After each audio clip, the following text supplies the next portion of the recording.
teman-teman. Baiklah, di kesempatan kali ini saya akan menjelaskan tentang asuhan keperawatan pada pasien dengan congestive heart failure. Gagal jantung adalah suatu yang terjadi yang disebabkan karena adanya kegagalan jantung, di mana terjadinya ketidakmampuan jantung untuk memompa darah ke seluruh tubuh. Nah, gagal jantung kongestif ini atau sering disebut dengan gagal jantung bawaan, di mana terjadinya ketidakmampuan dalam memompa darah yang secara adekuat untuk memenuhi kebutuhan jaringan pada oksigen dan nutrisi. CHF juga adalah suatu kondisi di mana jantung mengalami kegagalan untuk memompa darah dalam memenuhi kebutuhan sel-sel di dalam tubuh pada nutrisi dan oksigen secara adekuat, sehingga maka hal ini dapat mengakibatkan terjadinya perenggangan pada ruang jantung atau dilatasi di mana memompa darah lebih banyak untuk dipompakan ke seluruh tubuh, atau dapat mengakibatkan otot-otot jantung menjadi kaku dan menebal. Lalu selain itu juga ada beberapa penyebab yang dapat mengakibatkan terjadinya CHF. Yang pertama itu adanya kelainan otot jantung.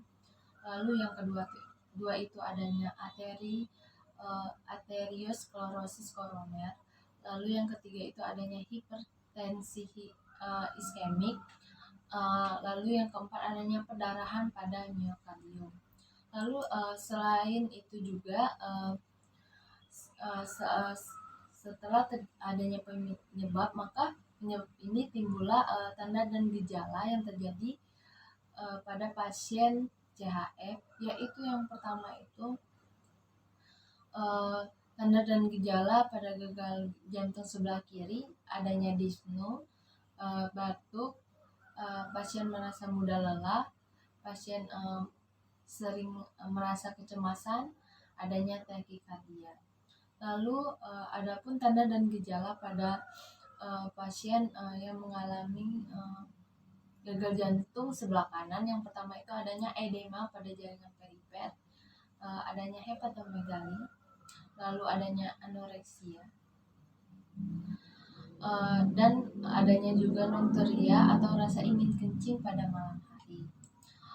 Selain itu juga setelah adanya tanda dan gejala, maka kita bisa melakukan pemeriksaan penunjang pada pasien CHF. Yang pertama itu pemeriksaan penunjang yang dapat kita lakukan itu kita lakukan pemeriksaan serum, di mana kita lakukan pemeriksaan HB-nya, HT, laju dan kreatinin. Lalu yang kedua itu lakukan pemeriksaan elektrolit dan lakukan juga pemeriksaan glukosa dan urin, di mana kita di urin ini kita lihat enzim seperti SGOT dan SGPT pasien. Lalu di sini pun ada asuhan keperawatan yang kita berikan kepada pasien CHF. Yang pertama kita melakukan pengkajian, di mana pada kita melakukan pengkajian ini kita tanyakan riwayat kesehatan saat ini, riwayat masa lalu, lalu riwayat keluarga, apakah ada pasien yang mengalami gagal jantung juga atau tidak.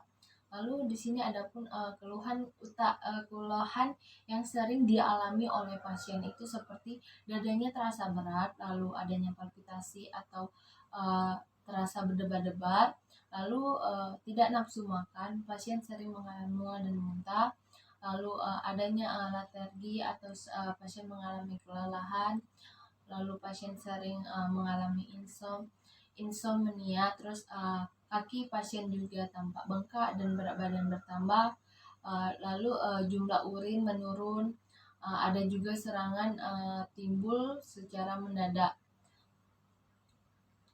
Lalu selain itu juga adapun riwayat diet. Biasanya riwayat diet pada pasien CHF ini seperti intake gula, garam, lemak, kafein, cairan dan juga alkohol. Nah, lalu selain itu juga pasien CHF ini juga ada riwayat pengobatan seperti toleransi obat-obatan pada penekanan fungsi jantung, ada obat-obat steroid jumlah cairan per IP, alergi terhadap obat-obatan yang tertentu. Di sini untuk pola eliminasi ini seperti oliguria, nocturia. Lalu untuk selain itu juga adanya faktor predisposisi dan previtasi di mana adanya seperti obesitas, asam atau COPD. COPD ini merupakan suatu faktor yang mencetus terjadinya peningkatan kerja jantung dan mempercepat terjadinya perkembangan pada CHF. Lalu di sini setelah kita melakukan pengkajian, kita sudah mendapatkan data. Maka di sini kita bisa melakukan penegakan diagnosis, di mana diagnosis pada pasien CHF ini ada yang pertama itu ada penurunan curah jantung berhubungan dengan perubahan kontraktilitas dan frekuensi jantung. Lalu yang kedua itu ada ketidakefektifan perfusi jaringan perifer yang berhubungan dengan menurunnya curah jantung, hipoksemia jaringan. Lalu yang ketiga itu ada gangguan pertukaran gas yang berhubungan dengan perubahan membran alveolar kapiler dan juga penurunan perfusi perifer. Lalu selain itu setelah kita melakukan diagnosis perawatan, kita juga bisa melakukan intervensi atau tindakan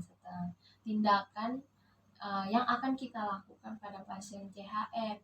Nah, lalu di mana perencanaan yang akan kita lakukan itu sesuai dengan diagnosis yang sudah kita tegakkan. Lalu selanjutnya itu kita melakukan implementasi itu perencanaan yang sudah kita lakukan tadi, maka kita lakukan langsung kepada pasien. Setelah itu yang terakhir itu adanya evaluasi, di mana evaluasi ini mengevaluasi dari awal sampai akhir apakah terjadinya perubahan atau tidak, atau pasien mengalami peningkatan atau pasien mengalami penurunan. Mungkin itu saja penjelasan saya tentang asuhan keperawatan pada pasien dengan CHF. Saya ucapkan terima kasih. Selamat pagi.